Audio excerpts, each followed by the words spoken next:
Hi, I'm Michelle with the Parish team. I'm here with Rick Woodruff, a mortgage broker, and he's going to help us understand the differences between the loans available, FHA, conventionals, VA, USDA. We'll address all of those and answer some questions that we hope will help you in determining which is best.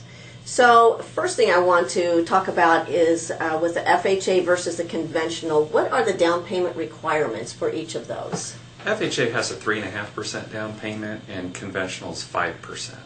So it's just a little bit more in conventional. So when you're looking at those two type of loans, how does the credit score come into play with that?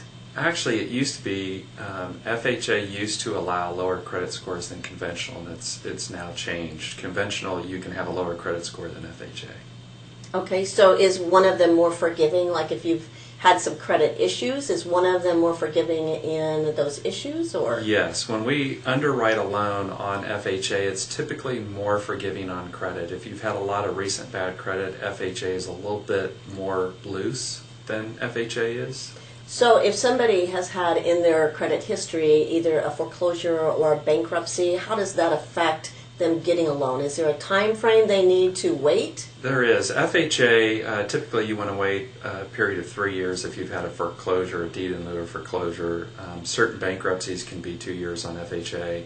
So there are minimum time frames. Conventional time frames are typically longer.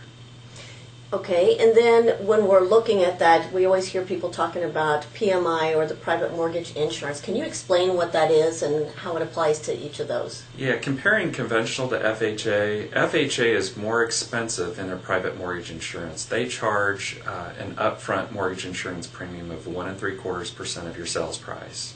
Conventional doesn't. FHA also charges a monthly mortgage insurance factor of 1.35%. which I know we're talking a bunch of numbers. Conventional is more 0.59% on the monthly mortgage insurance, assuming you were putting the 5% down. So it's much cheaper to go conventional than it is FHA, depending upon what your credit score is. And that's kind of what we determine when we're going through pre-approval. We'll look at their credit and see which product's best for them. Okay. And I think recently there were some changes on that private mortgage insurance. It used to be only for a certain period of time. How has that changed in the recent months? Yeah, FHA has definitely changed. FHA now requires that once you have private mortgage insurance, assuming you're putting down 3.5%, it stays on for the entire life of the loan. So conventionally, you can have the private mortgage insurance removed typically within 24 months. And when we're talking about that down payment, is that something that can that the buyer has to bring to the table, or can that be paid for by a seller when we write an offer? Both FHA and conventional allow a gift from typically a blood relative, so you can get a gift for the down payment, 100% gift. You don't have to have your own funds. Okay. When somebody does find a house and they've provided you with the contract and everything and all the information, how soon do they want to lock in their rate? And once they've locked in, and you might explain what I mean, what I'm saying when I say locked in, once they've done that, can they go back and change it if the rates have dropped? Yeah, let's start off by explaining a rate lock. What it means is that once you have a property address, we can lock in that interest rate, meaning let's say you have a 30-day closing period. We can lock in that interest rate to make sure that when you go to closing, it's the same rate.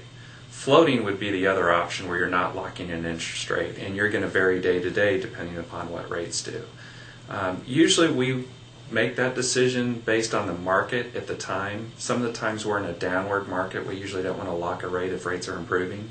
If they're going up, yeah, we want to lock the rate as quickly as possible. What was your second question? Can they change the rate? Okay, can they change the rate? Yeah, if we have a rate lock, we can float down that interest rate, and we don't charge anything to do that. So if the market does improve, we can float down that interest rate. And is there like so many times, because I know every day sometimes the rates can change every day, if that continues to drop, how many times can they do that? Most lenders will, when I say most lenders, will do it once and they won't charge you a fee. We do banking and brokering where we have the option to do it as many times as we need to make sure that we get the best rate. I mean, ultimately, we don't charge for that service. We want to make sure that you're happy and you get the best terms at the time of closing. So. Awesome.